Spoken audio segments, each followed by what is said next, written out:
This is Ones to Watch, where we pick out 4 players from different categories ahead of the European Championships in the summer to keep an eye on. Today it's the turn of the midfielders and we start with our very first category. We start off as always with the dark horse, and this week it's someone who could probably be expected to play a little bit more than you would have thought for someone so young.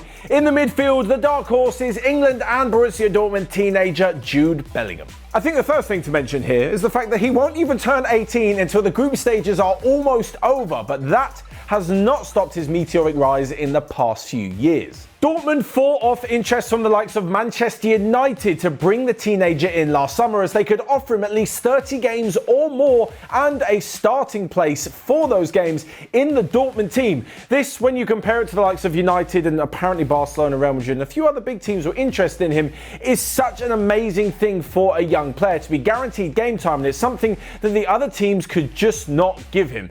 Since then, he's really been thrown in at the deep end. After joining the club, he started the first Cup, League and Champions League game for Dortmund, and he has excelled. He's been part of the side that finished in the top 4, part of the team that won the DFB Pokal, which is the German FA Cup. And on top of all of this, aged 17 years and 289 days, he became the youngest English goal scorer in the Champions League, just 3 days after doing the same in the Bundesliga. The long and short of his inclusion and probable playing time in this England squad is the lack of world-class midfielders for the Three Lions. Long gone are the days where England could claim to have some of the best players in that position in the world, with the likes of Scholes, Lampard and Gerrard.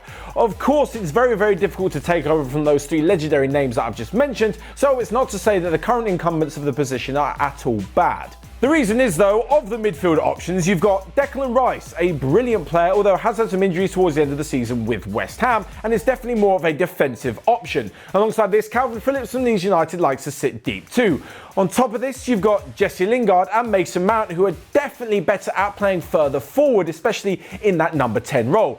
Aside from this, you've also got Jordan Henderson, who hasn't kicked a ball in a competitive match since the end of February, despite the fact he'll definitely be an important part of the squad. And you've got James Ward-Prowse as well, who's actually quite experienced at this level and maybe one of those to miss out when the final squad is cut down to 26. This leaves Jude Bellingham as the box-to-box midfielder, as the man who can do it all, and should he be thrown in by Gareth Southgate into this kind of position, I have no doubt, given his season at Dortmund and given his ability, that he will take to it like a duck to water. Following on from Jude Bellingham, and a man with a point to prove, and purely because you know when he meets up with the France squad for an international tournament, he will be absolutely sensational. I am one of Paul Pogba's biggest fans, purely because I think the guy has got so much talent.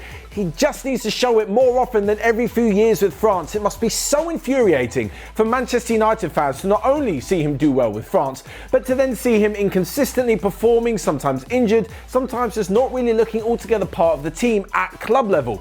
It's kind of like asking Spurs fans where on earth 2016 European Championship Moussa Sissoko has been for the last 5 years. But anyways, this is the summer for Paul Pogba to show he is still one of the best players in European football, and if it goes one of 2 ways, it's going to work for Pogba in both directions. Let's say he has a fantastic summer, and remember, he's only got 12 months left on his Manchester United contract. So he has a great summer tournament, and this either forces Manchester United to give him a new deal, to give him what he wants, to make him one of the key players in the team and really make sure that all of his needs at Manchester United are looked after.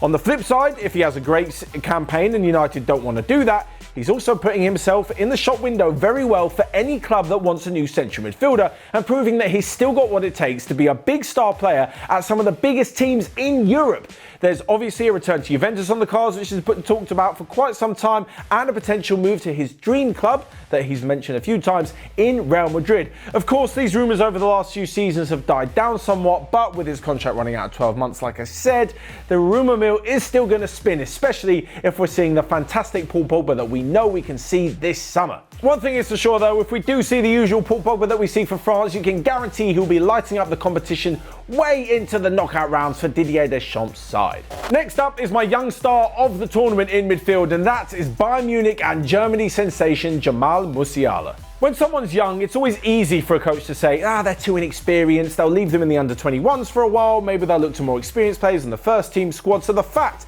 that Musiala has been picked by Jogi Löw just goes to show you how much faith the manager and the German setup as a whole have in his ability and his mental capabilities of dealing with the pressure and everything that comes along with playing for Germany. I mean, if Bayern Munich trust him as they have done this season in quite some important games for someone who's only just turned 18 in February, it's more than likely that the German setup will also listen because, well, it's fair to say Bayern have produced some decent players for Germany in the past. Like I mentioned, Lowe didn't need to add in Musiala. He has plenty of attacking options with Havertz, Vollen, Gnabry, Werner, Sané and Müller all able to play in a variety of positions that Musiala can. But I think this versatility will actually work to his benefit. Throughout the season, we've seen Musiala play mainly in the number 10 role and on the left wing, with his brilliant creativity, his link-up play and his attacking movement having seen him pop up all over the pitch in many different attacking areas. The thing is, it's not like he's waiting for one position like a goalkeeper's waiting for the goalkeeper to either get injured or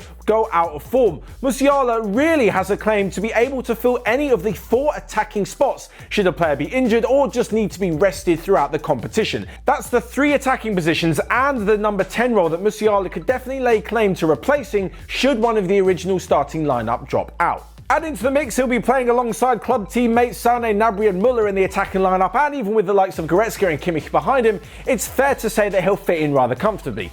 Especially when you then add on to the top of this that Germany will be playing their home games in the group stages of the tournament at Musiala's home ground, the home of Bayern Munich, the Allianz Arena. And even if he doesn't get any game time, be sure to keep an eye on him for the future because the kid is an absolute baller. Finally then, we come to the superstar of this tournament in midfield, and it's a double helping of Manchester United today because along with many other superstars, in fact so many that I couldn't possibly mention them all in this video, Bruno Fernandes is coming off the back of a fantastic season personally. The season has seen him cement himself as not only the talisman at Old Trafford, but whisper it quietly, put him on the road to becoming a United legend, with comparisons to the impact that Eric Cantona had on the club richly deserved off the back of his showing in the last 18 months overall since he joined from his home club Sporting. Now, not only is Bruno heading into the tournament off the back of a great season for Manchester United, which saw them finish second and albeit with a disappointing end to the season in that Europa League final loss, but personally, Fernandes has aided his team's cause with 28 goals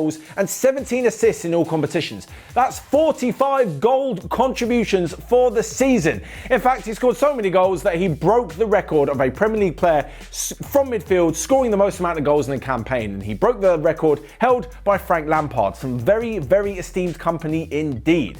With exceptional talent all around him and his ability to link up with so many of the forwards at Portugal, you can expect him to be a crucial part of the side that you're expecting to go far this summer. In fact, looking on paper at the Portuguese squad, it's pretty difficult to say that they won't be favourites to win the whole thing, to retain their title and pick up their 3rd international trophy in the last 5 years, including that UEFA Nations League back in 2019. So there you have it, those are my midfield ones to watch, but you guys let me know your thoughts down below on who else you would have had in there. Check out everything else we've got going on, including the goalkeepers and the defenders from this series, and until next time, I'll see you guys later.